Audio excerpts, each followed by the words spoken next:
Okay, well, we got a pretty tight agenda today. So I'm going to try to kick the ball off here. As always, we open up with the open public forum.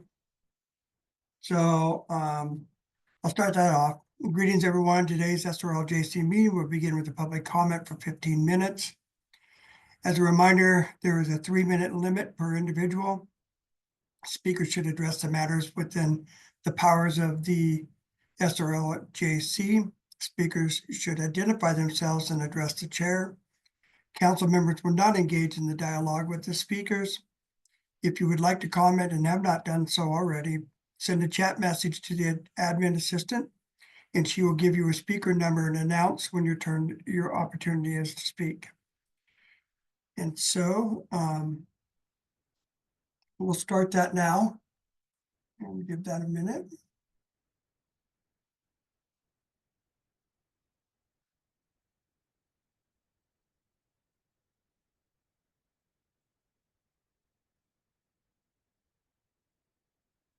Also, Medea, I do not see Ken Moore on there.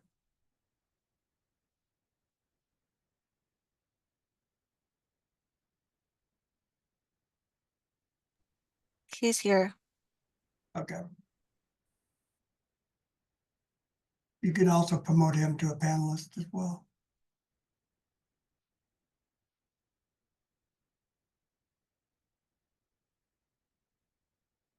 Okay. Do we have any phone calls at this point, written request to speak or anything that has come across so far? Not at this time. Okay.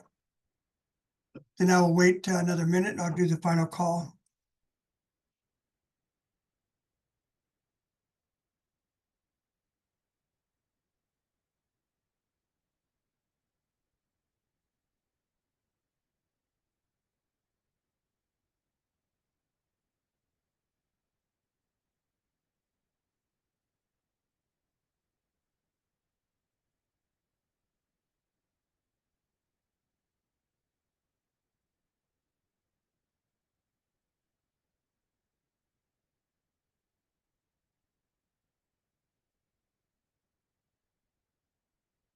Okay, Medea, do we have any calls or anybody email at this point? No, we do not. Okay, this will be the final call for anyone. And with that, I will close the public forum and move into the March 12th, 2025 minutes approval. Do I have a motion to approve the minutes? I move that we approve the minutes for our last meeting. Okay, I have a motion. I have a second. I'll second it. That was quick, Tim. I didn't even get it out of my mouth. Thanks. Keep All going. right, we have a second. All in favor, say aye. Aye. Aye. Aye. Mike, it seems like we have a speaker. Pardon me? We have Oh. a speaker. Okay. Then I want to give them the opportunity, so we'll let me move forward. Any opposed to the minutes? Okay. So the motion carries unanimously. And the minutes from March 12th are approved. Let's back up and give them an opportunity to speak in the open forum, Medea.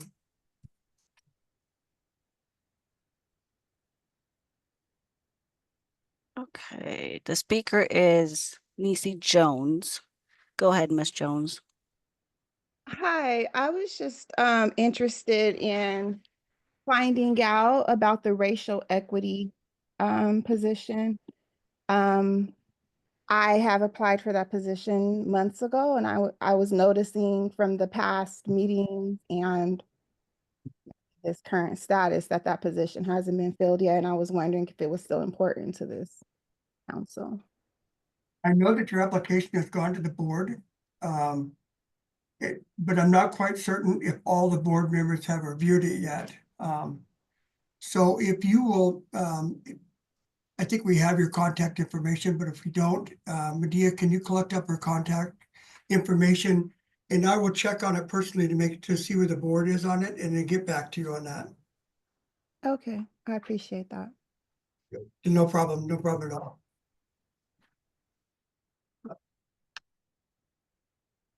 Okay, so I wanted to take a few minutes just to let those folks that attended the conference with us, the MacArthur conference, to talk out about anything they kind of personally collected from it. And give them opportunity, because we all attended workshops, some of us separate workshops. And so I'd just like to hear the collective opinion of what they thought about that. So who'd like to start? Aaron? You knew that was coming, didn't you? Kind of. Yeah, just thinking back, it's been a little time now, but I was able to sit in on some really good discussions on having meaningful first appearance hearings, not just in the actual courtroom necessarily, but even the things that lead up to their first appearance hearings, their time with their attorneys, their time with my office, pretrial services. How are we creating the best space possible to not only get the information we need, but to prepare them for their court hearing instead of just rushing them in front of a judge with 2 to 3 minutes of prep time. So just investing that time in the morning and prior to court, and then also some good classes on meaningful warrants. People who have gone to court 5 times in a row and then all of a sudden missed the 6th court hearing, and now we're rushing to issue a warrant. Are there other steps we could take in the meantime to try and mitigate that and get them back on a court setting to avoid rearrest and the harm that comes from that downstream? So those were the ones that I sat through that made the most direct impact to my office, but I'll let the others speak on their classes. Mike, this was a pretty consequential conference, I think, for MacArthur, because it is the end of the Safe Justice Challenge, at least for the convenings. And I felt like, since I've gone to all of them, I felt like the mood in the room was really a little bit down because there's a lot of camaraderie that has occurred over the last 10 years. And there are a lot of connections that have been made. And I think there are a lot of people that were really just dreading all of this coming to an end. But I feel like the network that has been created is very strong, and that there will still be collaborations. One of the things I took away from the conference was the fact that even though it seems like a lot of the diversity efforts around the country are under attack, MacArthur seemed very dedicated to the idea of diversity and having lots of different voices in the room when making consequential decisions on criminal justice. And so that was one of the takeaways for me, was they still wanted to do the work and planned on continuing the fight. So I was really happy in one way at the conference and reassured, but at the same time, it was very sad knowing that this would be the last time that all of us will come together. Yeah, there was some tremendous motivational speakers. Like, the ones I've attended, I thought the ones that spoke at this last conference were very, very good and very genuine, had ideas, concepts, particularly the mayor when she spoke. I mean, those are good things, that I agree with you, Justin. It was kind of somber because everybody realized it was the last one. But all in all, I agree with what you're saying. So, Judge Biggs? Yeah, I was just going to jump in. This was my first convening, and I was also struck, like all the narrative always was, this is the last one, this is the last one. And so it was a little bit like people were like, oh, we're getting to the end. And I'm like, no, we're just getting started. Come on. So it was, but one of the things that was cool was that they did present the statistics of the 10 years of the success, and the incarceration rates across the country was substantially reduced by the interventions that people have been doing without a drop in public safety. So it was cool to be able to see that whole long snapshot of it and that these things work. And that I thought the messaging was really good because it was a first emphasis on public safety and then justice and equity. And I think that resonates well in the broader community, especially a place like Spokane, that you can really do both. So I like that. Specific content wise, I went to one session of prisons, and just the changes in design, just even painting the walls differently really had a change in how people behaved, and both the staff and prisoner morale. And I know that DOC, from my conversations with them, they're trying to work on this. They call it the Norwegian model, which is both facilities and program. But just to realize that when we treat people as humans, the recidivism goes down. And so that was good. And then probably the most interesting and hopeful forward-looking thing for us is I went to a panel where several jurisdictions, when people come into the jail, they kind of treat it like an emergency room for, all right, we need to figure out a plan for this person for when they're not in jail anymore, whether it's behavioral health and housing and employment. And they just take that approach embedded in the correction system. And as we heard a little bit last meeting, the Medicaid waiver program that's coming to Washington and coming to Spokane, hopefully in the next 8 months, will allow us to do that for everyone who comes for their first 90 days.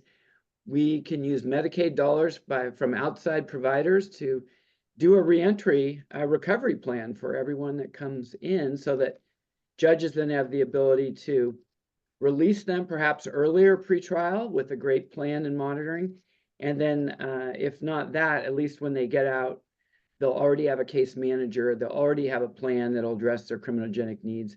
So I think that fits well with where we're going in Spokane. Thanks. Judge O'Sullivan, did you want to?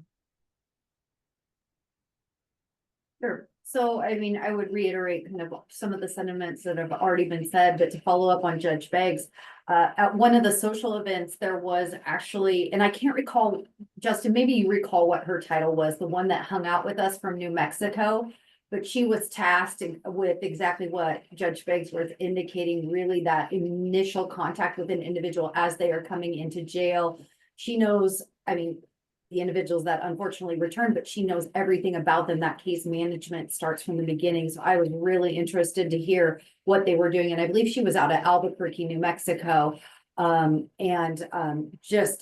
was quite amazed at the amount of case management and from that initial point of contact in the jail. And then as they moved their way through the process, you know, those resources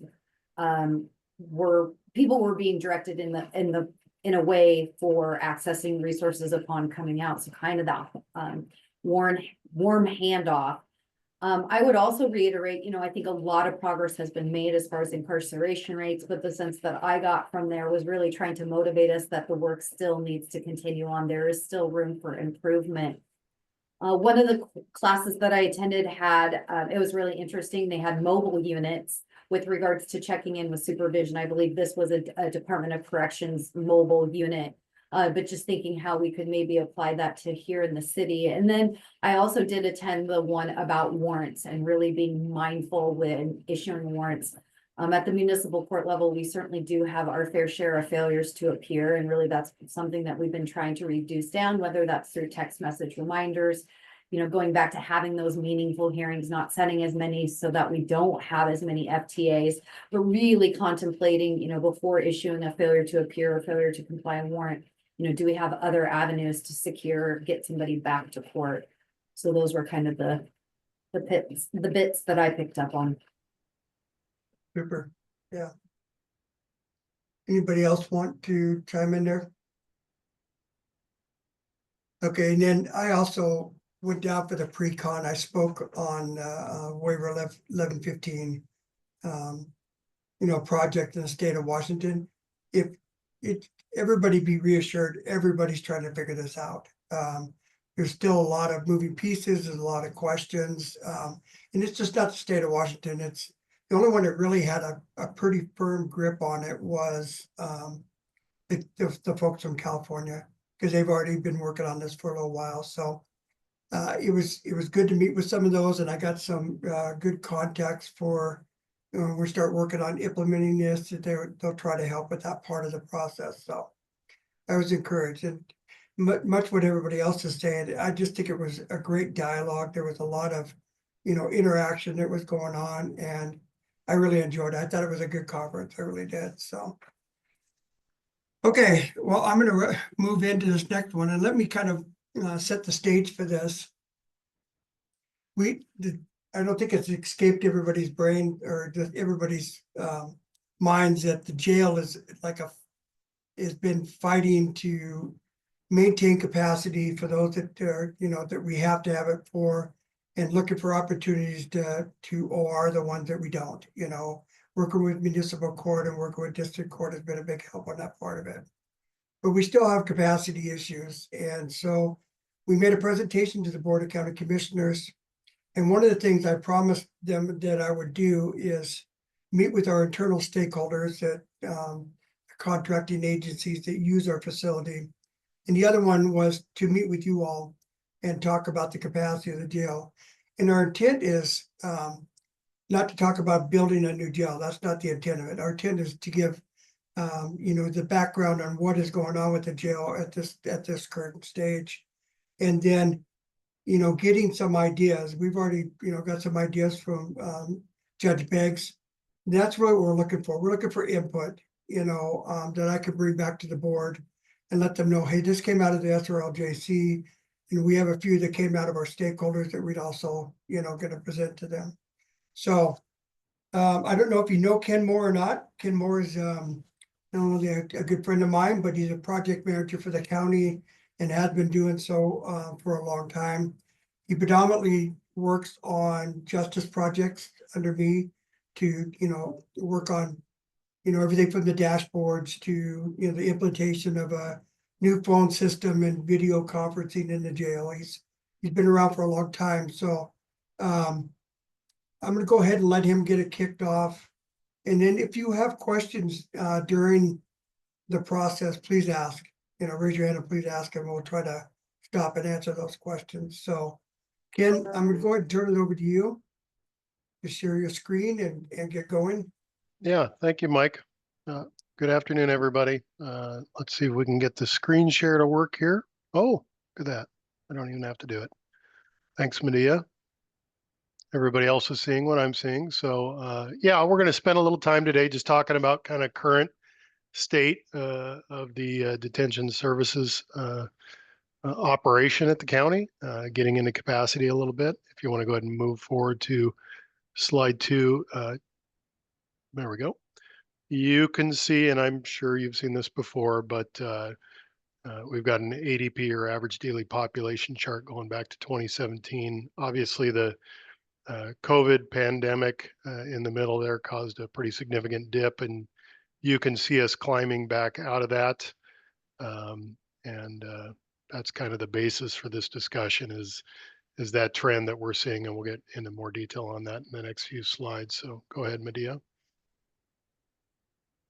Talk a little bit about challenges with housing. Obviously, overcrowding is a constant concern. As a facility, we kind of have to plan for peaks. So on any given day, when we're looking at the data, we may not be at a peak time, but throughout the course of a year, there could be 2, 3, 5 different instances where we have a prolonged peak period where we have real challenges in the facility. So we'll go through that in a little more detail in a minute. We're seeing more violent offenders. You'll see more on that as well. We've done some things with our U.S. Marshal and Department of Corrections population recently that has kind of helped alleviate some of our capacity issues. It's kind of a relief valve for us, but it's limited. It is helping right now, though. And then additionally, we've just gotten through a medical services contract with NAVCare or EverHealth over the last year, and initiated that contract starting February 1st of this year. And it'll carry us forward into early 2028, and we can extend from there.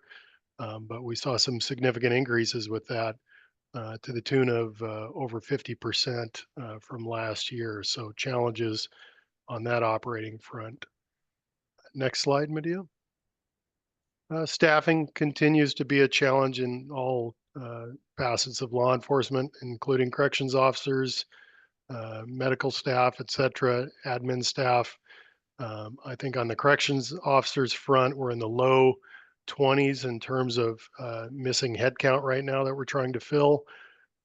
Recruiting efforts have improved over the last year and a half, I would say. You see a lot more social media activity on our folks' part, which is helping.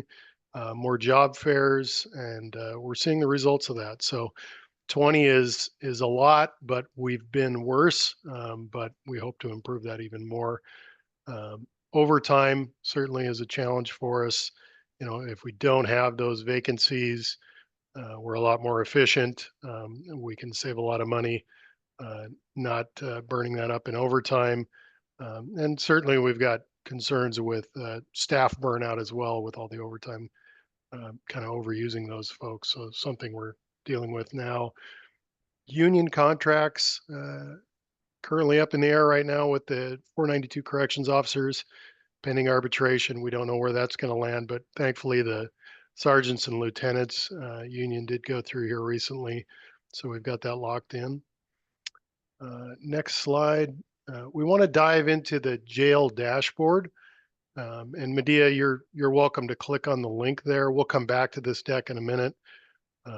If you hit control and click that link, you'll get to it.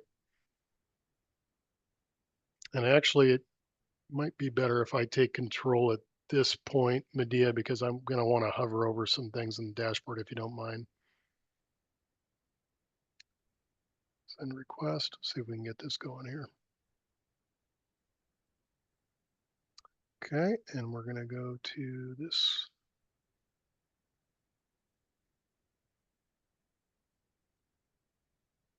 Bear with me. Okay, let me know if you guys can see that. And I'm not seeing your faces. Let's hit share. Very laggy. Okay, can you guys see this okay? Should be looking at the deck right now, but we're going to go to, let's go here. I'm assuming most of you, I think Mike took you through the new detention services dashboard not too long ago. But if you're not familiar with it and you want to get to it, go out to SpokaneCounty.org or .gov, I apologize, the new link. And in the bottom right corner, you'll see a criminal justice data link. And if you click on that, you will end up at our dashboards page. And the very first one is the detention services dashboard. But while I've got a minute here, I will note that we have a pretrial dashboard that you're welcome to peruse, as well as a new prosecuting attorney's dashboard, which we just got up here recently. And there will be others, so look for more. But I want to take you into the detention services dashboard and just give you maybe a few minute spiel on what this contains and what it's telling us and what we use it for. So I'll go to the first page, which is occupancy, kind of our high level recap. Clicking on the link. And we're a little laggy, but we'll get there. Okay, there we go. So just to explain this a little bit, you see some dials on the left side. The upper dial is overall population between the two facilities, Geiger and the downtown jail. And then we have each facility broken out separately underneath that. So you've got a downtown jail population in the middle, and you've got a Geiger population. And just to explain this a little further, the idea with the dial is it kind of gives us an indicator as to where we stand. This is a dashboard. You want something quick and easy to read. You can see the dial is within the green. We say overall, the jail itself has a capacity of 717, and the Geiger facility has a capacity of 198. Put those together, and we have a max capacity of 915. If we go beyond that, we're beyond the yellow, we go into the red, we're in the danger zone where operationally it's really challenging to move people around the facility because we're so jam-packed. Thankfully right now, total population as of today is 770, which is a really comfortable number for us to be at. Just below that, you'll see our April 25 previous month average, 819. So we're quite a bit below last month's average.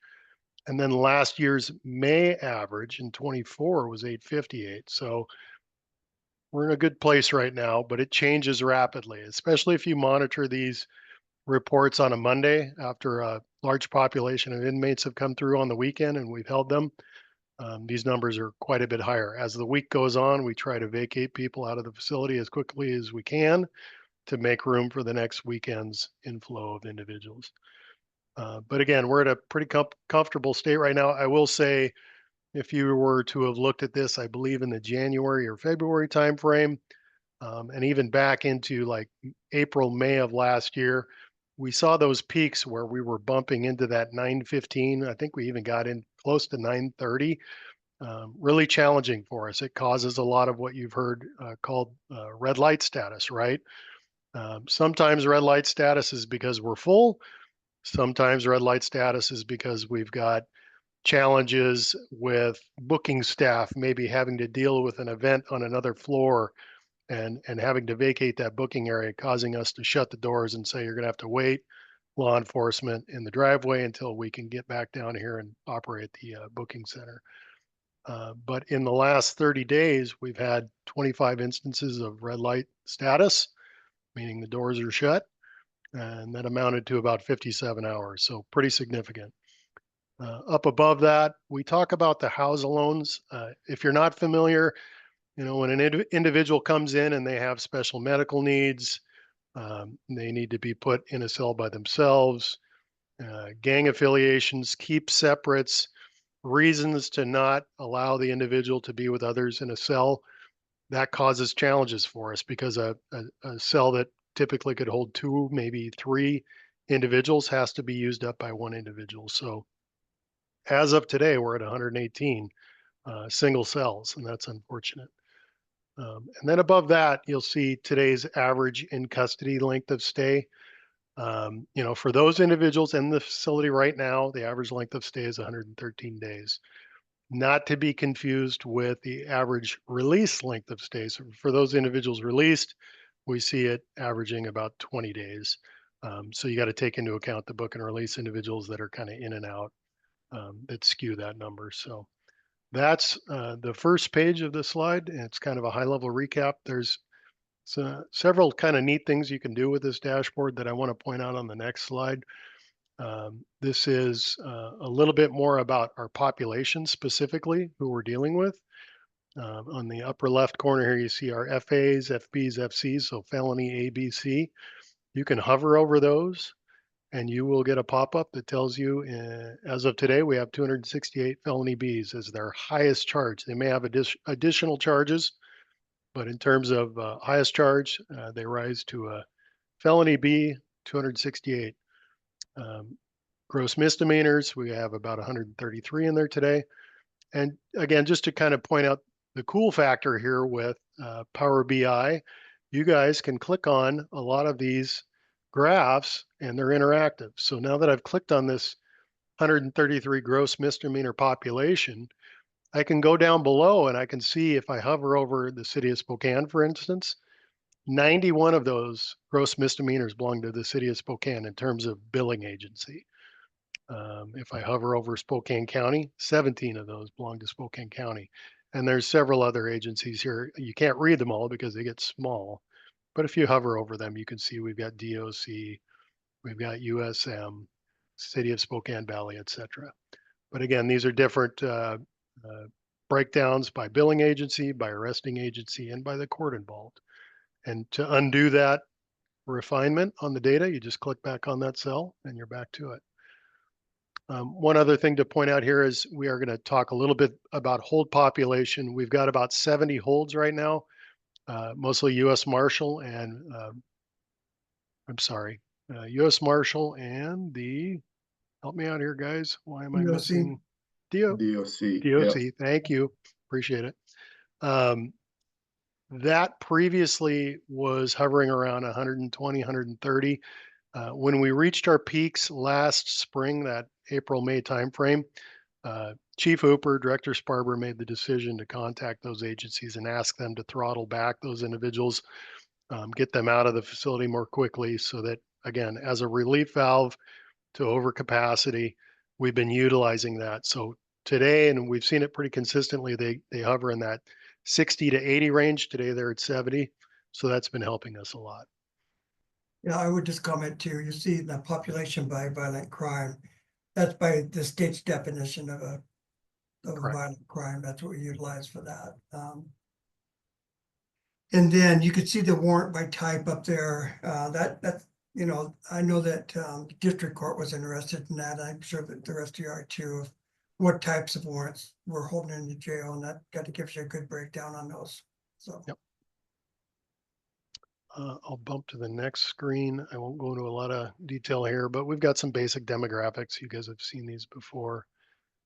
Going to the next slide, you can see top charges by charge level by agency. And just to go specifically into an agency, for instance, I'll go to City of Spokane or county, and you can see the data updates depending on which one you're on, but it lists some of that data if you'd like to look at that. I'll go to the ADP again with some different views. You've got ADP by location in the upper left between downtown jail on the top and Geiger on the bottom. You've got ADP by highest charge. This is an interesting one in that, you know, if you click, it's a little busy when it's all together, but if you click on the dots, for instance, FAs, you can see a slight increase in the blue going up over time from 2021. FBs or felony Bs, you could see a pretty significant increase going along the top there. And then the FCs, not as much as FBs, but there is an increase there as well. And I believe misdemeanors, flat GMs might have a slight rise as well. Yeah, they do.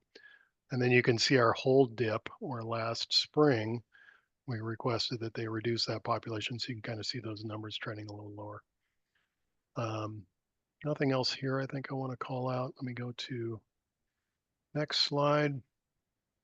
We talk about book and releases quite a bit, right? So I believe when I looked at this last month, but don't hold me to it, I want to say the previous month's numbers were pushing closer to 19% on the book and release. This month, or April, I should say, previous month was 17%.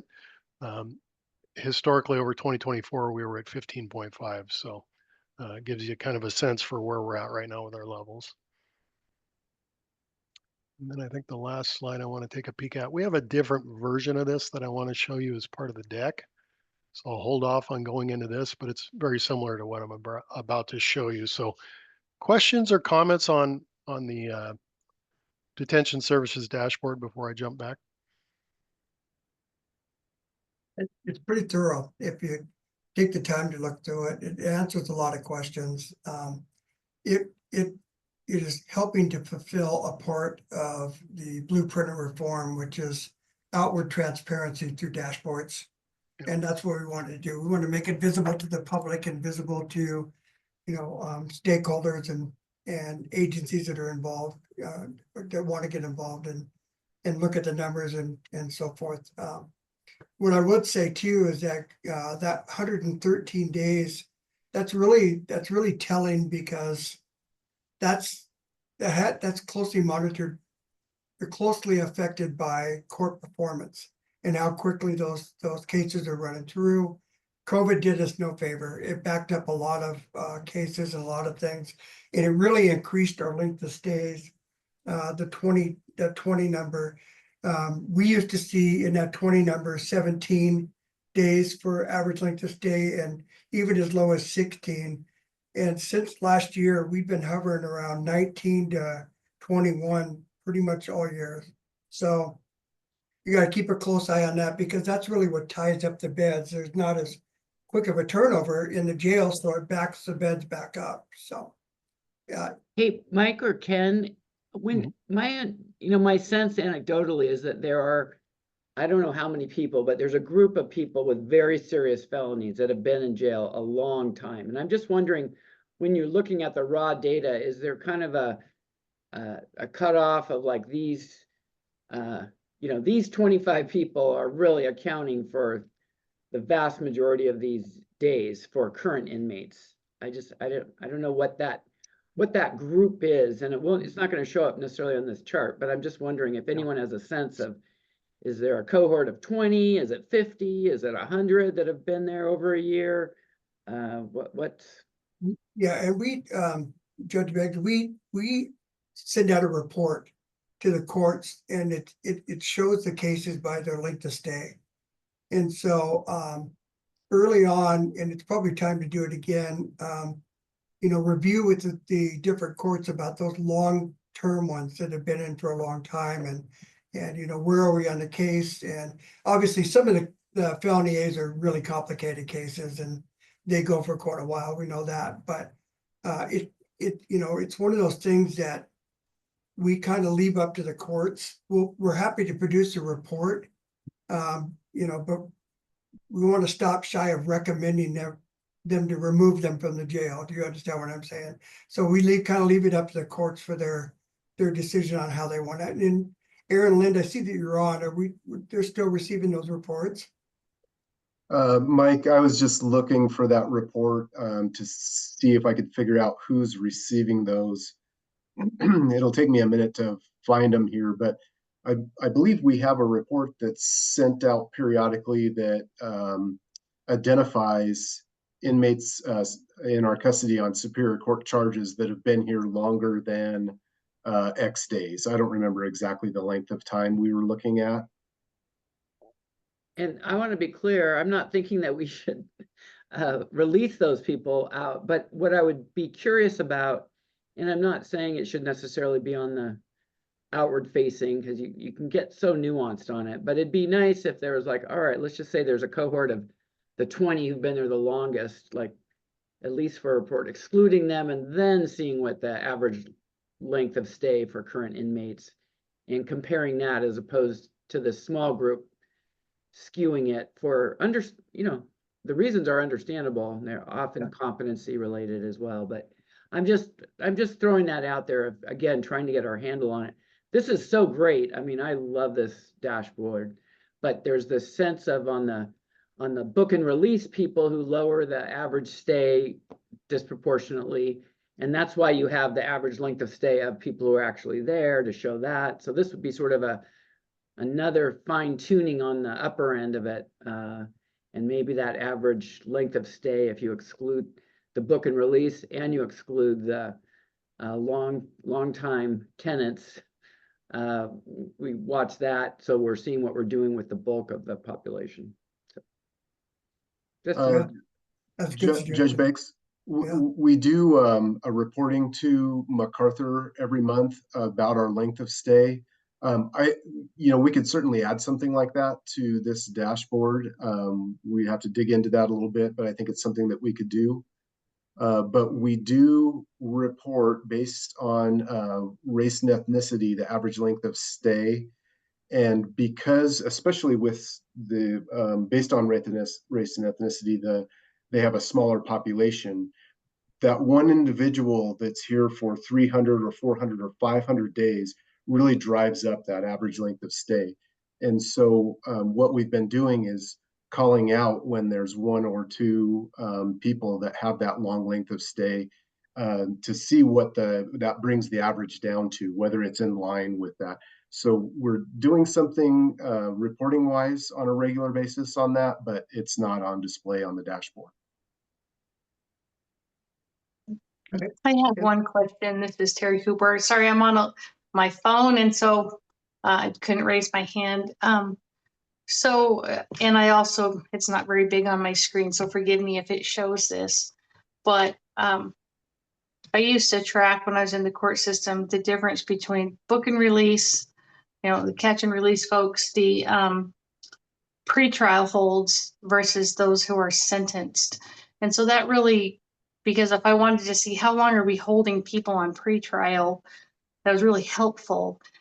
Those who are sentenced, that's a fixed, that kind of gives you a sense of what's the average, hold as judges are sentencing, and that's good to understand too. But, and maybe you have that, but those three really, between the three of those, you can get a good idea of where we're at, with those jail holds.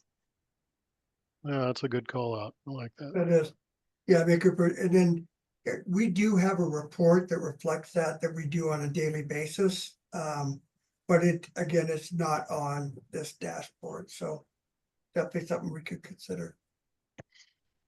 That would be great. I think especially this dashboard being one, convenient to the public, but also to judges, you know, I can hop on real quick, or pretrial services. So thank you. Mike, I'm going to do a time check. We've got 15 minutes left, so I might, if okay with you guys, I might jump over to the rest of that Yeah, presentation. no, please do. I knew you were gonna take the majority of the time. Okay, hopefully it flipped over to the presentation for you. So we've got some felony growth projections that I wanted to share. I'll try to make this a little bigger for you too.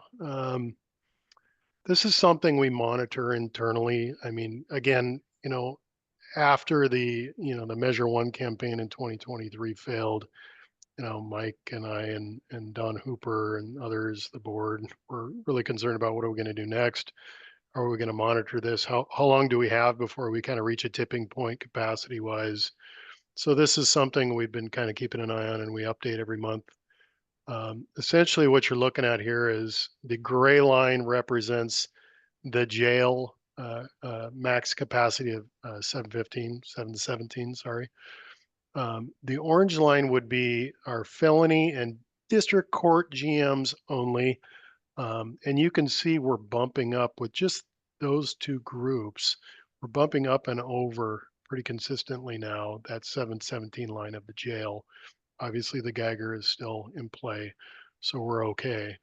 But, you know, if you were to look at the felony projections, again, this is refresh as of April of 25.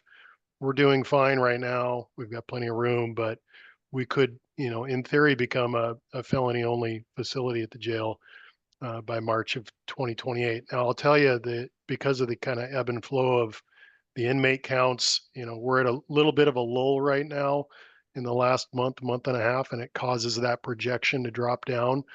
Not too long ago, I think maybe 6 months ago, we were looking at these projections and they were talking about spring and summer of 27, which, you know, is alarming because it's not that far out. So it's just something we monitor, we're concerned about, and we wanted to present that as part of this information then- piece. The point too, is that we do have Geiger right now, which needs, significant capital investments to keep it on track out there. But what this is reflecting is that if we didn't have Geiger, how long would we be able to survive with just the jail and the population of the jail? So it's showing that our reliance on them, on Geiger is, you know, working for us right now. But if anything were to happen to Geiger, or we weren't able to meet or keep up with the capital needs of Geiger, I mean, a boiler goes down, we got to move the population because there's no heat out there. You know, the kitchen, the floor is literally falling through the bottom of it. It needs significant work out there.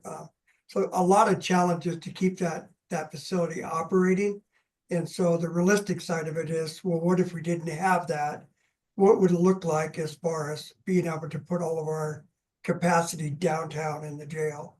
And so this kind of reflects on where that is headed on it. So. Thank you, Mike. Yeah. Yeah, and just again, things that we're examining, you know, kind of a fallback position if we were to have to try to kind of build up additional capacity anywhere and anywhere.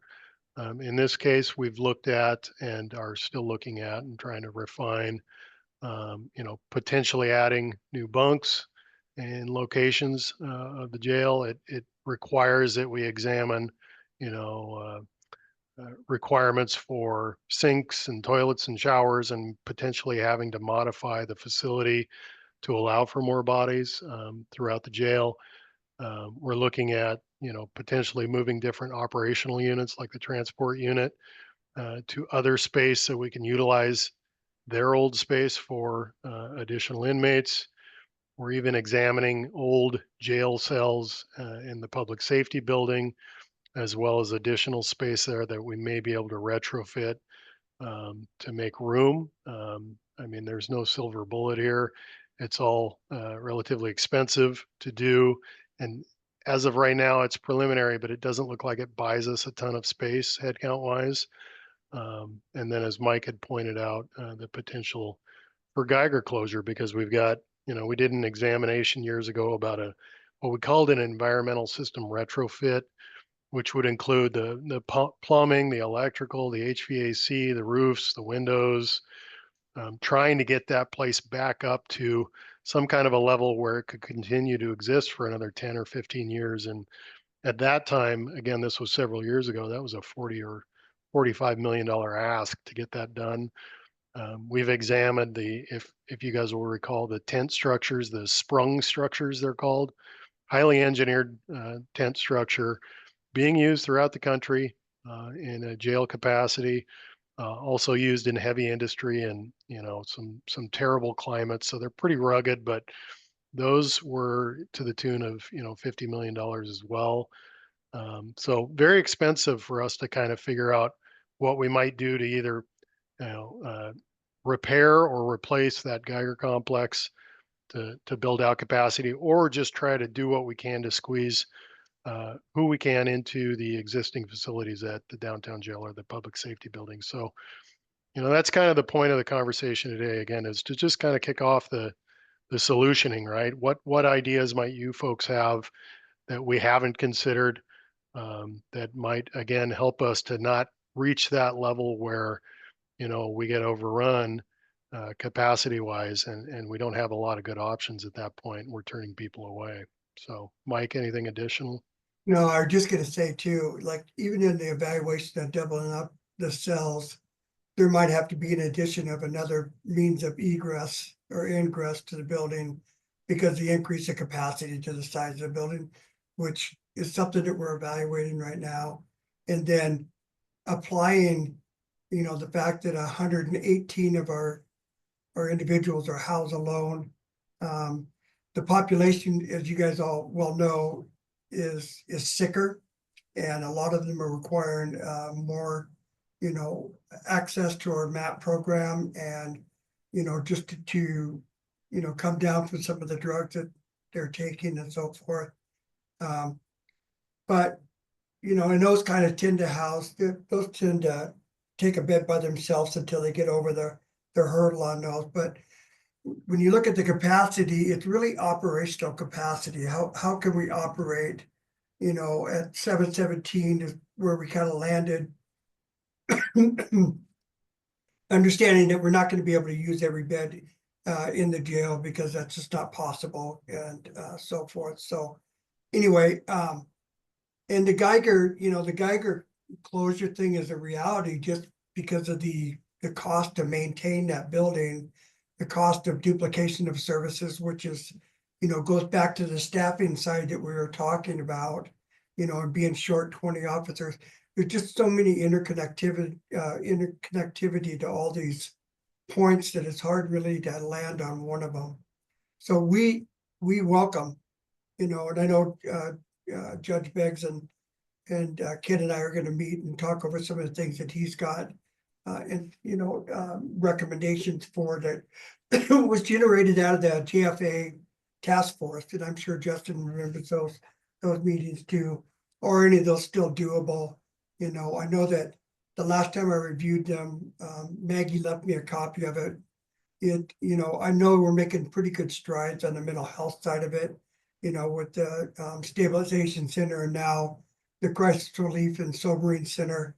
But it also goes back to kind of what Judge Beggs was saying, which is Justin Johnson, our mental health expert for the county, creating some kind of a triage center before they get in jail, and giving them an opportunity to kind of handle them by case basis. So those are next steps. So sorry, got the coughs. So anyway, there's a lot of things being laid out there, and there is also a task force and a combination of all of the cities that are working on evaluating programs, jail space, and those type of things too.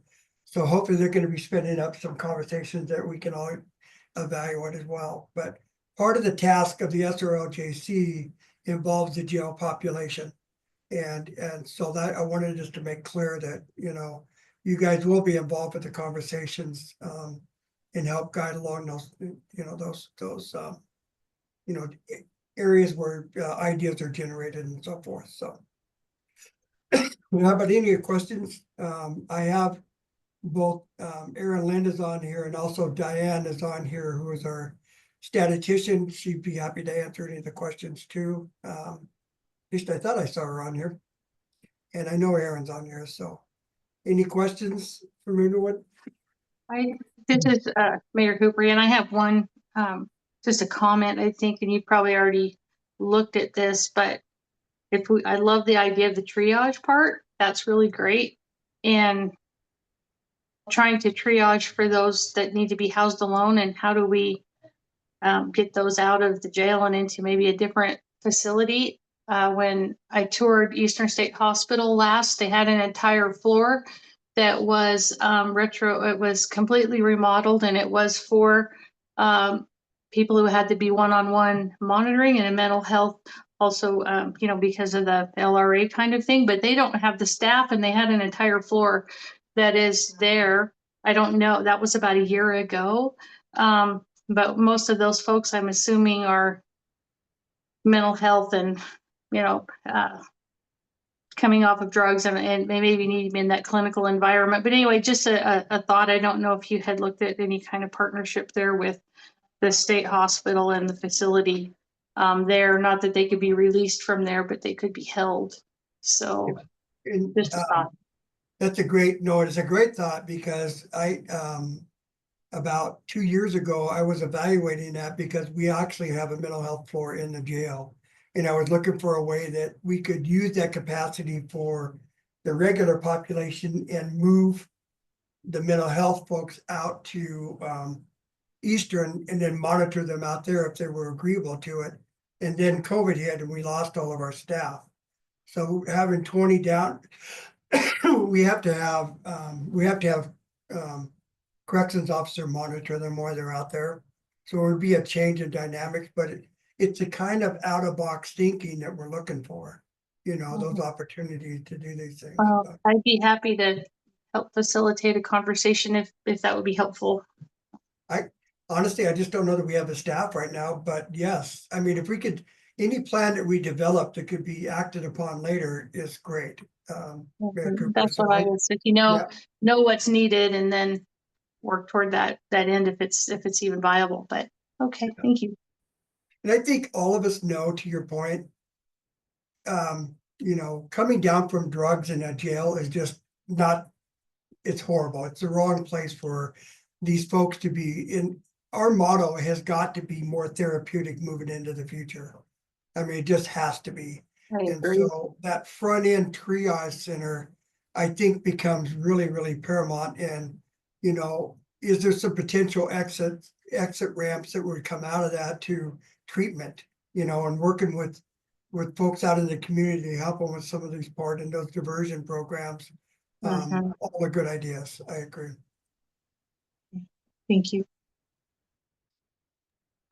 I was just going to mention it. I mentioned this once before, but I'm on this statewide task force on jail modernization, and we're getting close to our final recommendations. But they include asking the legislature for some substantial money for remodeling and reconfiguring, since our facilities were built so long ago for a different population. So that's coming, and also a lot about retention of corrections officers and trying to figure out how to fix their pension issues and qualifications issues and training and things like that. So you'll see something at the end of June on that. But one thing that came out of it, and I've shared this with Mike just briefly, we haven't had a long conversation, but in Clark County, they have a whole EHM just for domestic violence perpetrators and survivors, and it links the survivor's phone directly to the system so that they immediately know if the perpetrator is coming anywhere near them. And it's there's state money to pay for it. And since they've implemented it in Clark County, they haven't had any really horrific problems of the perpetrator going after the survivor. And since we have such a DV issue in this community. That's out there. And then the last thing is I really think this Medicaid waiver thing could be a game changer, since so many of our people are pretrial, presumed innocent, but a judge hasn't decided that they could safely be in the community without resources. And if we figure out a way to have plans and combine that with our second look programming, I really think we could reduce that. And that programming also reduces recidivism, which is really what we have to solve in the long term, is not having people cycle in and out. So I think there's a lot of stuff, and I appreciate the presentation and all the work. So Thank you. Anybody else? Tim? Yeah, I was just gonna piggyback on what Judge Beggs was talking about. I chaired a work group on the state that was the victim monitor. It was the electronic monitoring victim notification technology program. And it's based off of the Tiffany Hill Act on domestic violence. And it's putting on monitors on really severe, very high level domestic violence folks, and then giving a monitor to the survivor to track where they're at and within certain distances around them. The decision was not to implement it or make it mandatory statewide, but let the counties look at best practices. So those are on the website at courts.wall.gov, where we have the best practices on how to implement that program in your county. There were some significant challenges, remote counties with Wi-Fi capability and monitoring capability of monitoring equipment, and a lot of issues like that. So it's very fascinating how to put that program into place. And again, Thurston County did have a good program. So they're on courts.wall.gov to look at some of the best practices to how to implement that program countywide. Super. Yeah, if I could ask from you all that have had some ideas, if you could reduce those to an email or something so that we have those to go back to the board with, so we could do our due diligence with them, and that'd be much appreciated if you could send those my way, or Ken's way, one of us, and then we'll take care of it. So Ken, I want to thank you for coming in and giving the presentation, Aaron as well, and we very much appreciate the work that you guys are doing and your ongoing efforts to keep the dashboard relevant and transparent and all the things that, we'd like to see. So I do appreciate it. And in the spirit of things, we have about 1 minute. Is there any closing topics that we want to do before we close out? Yeah, I got something, Mike. Okay. I apologize. We ended the meeting last time, and I brought up the fact that we haven't had a racial equity committee chairperson for quite some time. It might be close to 2 years. I don't know. We had one in for about a month, and that person left. So since our last meeting, I've done a little bit of research, and it's only going to take me a couple of minutes. I apologize, but this is really important. As a community representative, I need to make sure that the council is aware of some of the things that I found. So the last 3 months, since February 4th, continuing to March 25th, that's a 3-month period, there have been 15 various board and council appointments by the Board of County Commissioners. 15 appointments in the last 3 months. This is all off of the website, where you could go in and look at their meeting agendas, and it's all there to look at. 2 of the appointments were in one meeting on April 1st, 2025. This is all the last 3 months. 4 of the appointments were on April 29th. 4 different people appointed to boards or councils on April 29th. Now on March 25th, 5 in one meeting. 5 appointments to councils or boards. And then there's 4 more on the various other councils. And so since we have had a application in the hands of county commissioner for quite some time, it's very disturbing to me that we're not addressing that. Now, we and the county commissioner signed a resolution, and when we renewed our bylaws in 21, and it's resolution 21-0458, and they signed our bylaws, and in the bylaws, in let's see, it's Article 4, we require ourselves to have a racial equity committee chairperson. And so it's just really disturbing to me that we haven't filled that. And I need to add this in here as a caveat to that whole thing. We are required by RCW that we have this council. That's required by Washington State law. In that law, it does not specifically say that we have to have community representation. And so the county commissioner has been very good in allowing for community representation. Everybody else here is required to be here by the law. And so I appreciate that we do have some representation within the community, but we signed, the commissioner signed that resolution that said we were going to do that. And so it's very concerning to me. I'd like to kind of add it to the next agenda. I'm prepared to make a motion to suggest to the Board of County Commissioners that they add this issue to their agenda. And so I'm going to bring it up at our next meeting, no matter what. But I wanted to have a heads up with regarding those numbers so that this council is ready to consider a motion at the next meeting to make a recommendation to the Board of County Commissioners. And that's all I have on that. Thank you, Mike. Yeah, no, thank you.